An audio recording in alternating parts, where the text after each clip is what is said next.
What is your name? My name is Gretchen Parker and I live in South Carolina. What is your age? I will be 65 next month. How did you find out about Dr. Sandeman's guaifenesin protocol? I was a member of a multiple chemical sensitivities support group. The environmental physician that I was seeing had me convinced that my house was killing me. It was a new house, and he thought that I had multiple chemical sensitivities. And there was a lady on that group who had symptoms very similar to mine, and she told me that Dr. Sandeman had reversed her symptoms and suggested that I contact him. So she gave me his email address, and I wrote him an email. Why did you see Dr. Sandeman? Because he was the only doctor that believed what I was saying, and I honestly didn't believe him when he told me I had reactive hypoglycemia. I went on the hypoglycemic diet to prove to him that I didn't have it, and it turns out that I did. And amazingly enough, my multiple chemical sensitivities all went away on the diet in just 4 weeks. Was Dr. Sandeman different from other doctors you've seen? Yes, Dr. Sandeman was very different. He was giving his information away. I've never met anybody on the internet, a physician or a vendor or anyone, who was giving such valuable information away for free. How is he different, unique, or helpful? First of all, he says, "You're not crazy." He says, "You're sick." And he believed that I was very sick.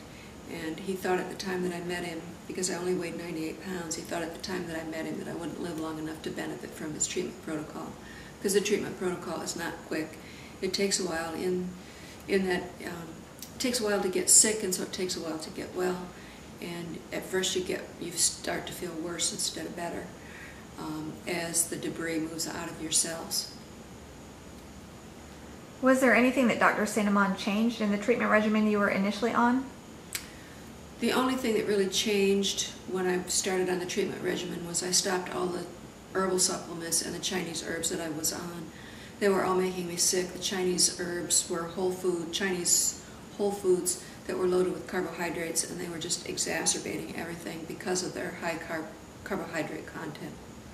So that was the main thing. He changed my diet. My local physician, did not believe that I was sick and did not have me on any medications, which was good for me, because if you're on other medications when you start the guaifenesin protocol, sometimes it's hard to get off those medications because a lot of them are habit-forming and or addictive. How have your symptoms changed since you've seen Dr. Sandeman? My symptoms have resolved probably at least 98%. The hypoglycemic diet was huge in alleviating my fatigue. The guaifenesin took quite a while to relieve my pain, especially my headaches. But I can honestly say that it's rare now that I have any pain, unless I do some really heavy work like laying floors or painting windows, or then all it takes is a good night's sleep and I feel fine the next day. Would you recommend Dr. Sandeman? I would recommend Dr. Sandeman to anyone who has chronic fatigue and or fibromyalgia.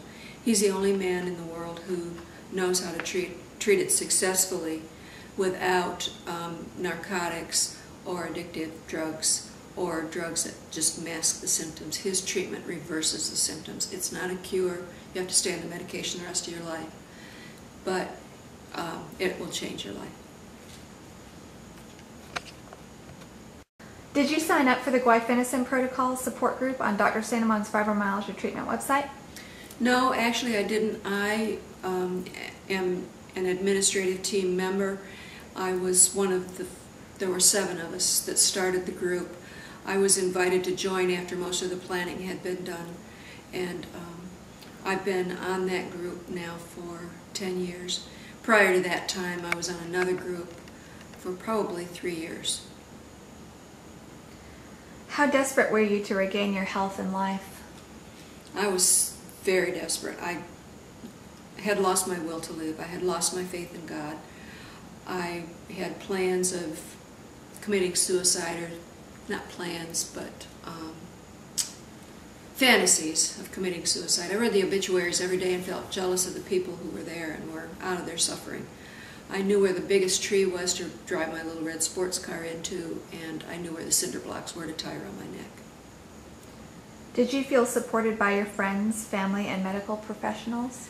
I was sick for about 12 years. The last 2 were incapacitating, and I was pretty much housebound. And during that last 2 years, my family didn't understand me.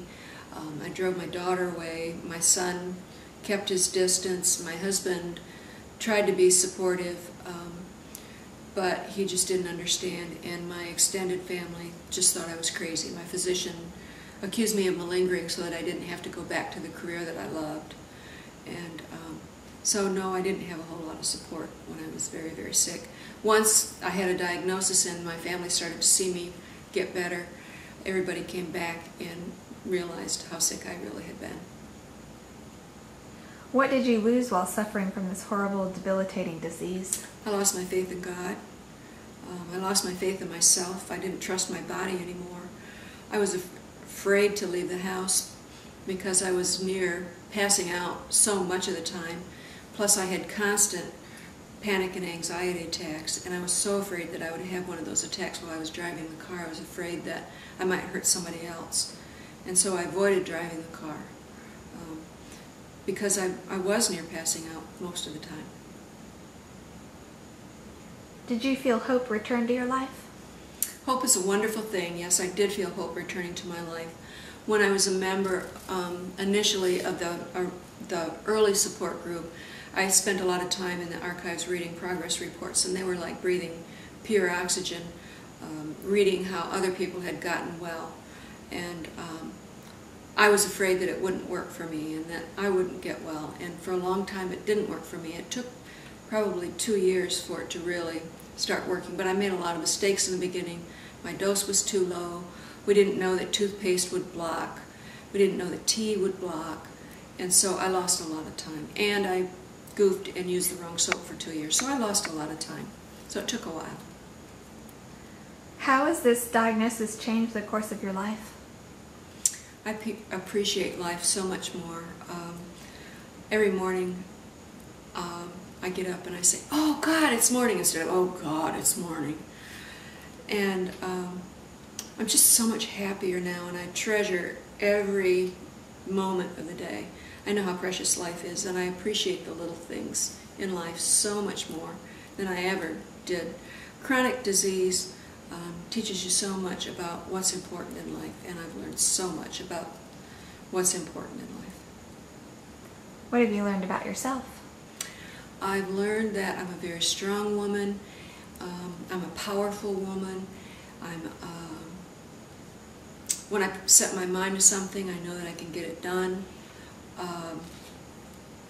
I've learned that I can rely on my body, and it took me a long time to learn how to rely on my body again. That's a scary thing, and it's one of the hardest things that you do when you're recovering from fibromyalgia, is learning to trust your body again. Should we do that one again because of the clock? Yeah. I should have just turned the clock off. No, what have you learned about yourself? I've learned what a strong woman I am from this illness and my recovery. I tended to be kind of timid before my fibromyalgia was full-blown and before my recovery. I've learned that if I put my mind to something, I can do it, and I've learned to just treasure the small things in life and how important they are. What are your hopes for the future? My hopes are for the future are to grow old and watch my family grow up and mature and enjoy their special times and just love life. What would you like to achieve by sharing your story? I would like every physician out there to know that, to learn that fibromyalgia is real, that we're not hypochondriacs, that guaifenesin works if the protocol is done properly. I would like every physician out there to know that reactive hypoglycemia is a real thing. It's not the same thing as diabetic hypoglycemia, and that their medical tests only pick it up 20% of the time, and they need to diagnose it by symptoms. I would like every physician out there to know that panic and anxiety are part of reactive hypoglycemia and fibromyalgia, and that there are drugs like Paxil or any anxiety drug like Xanax just makes the whole thing worse. And it's so much easier to treat if they teach their patients to eat no sugar and very low carbohydrate. Is there anything you would like to share beyond what we've talked about? Let me ask that again. Is there anything else that you would like to share about your story? Life is just too short to be as sick as I was, and sometimes you just have to trust that what people are telling you is true and that this protocol works.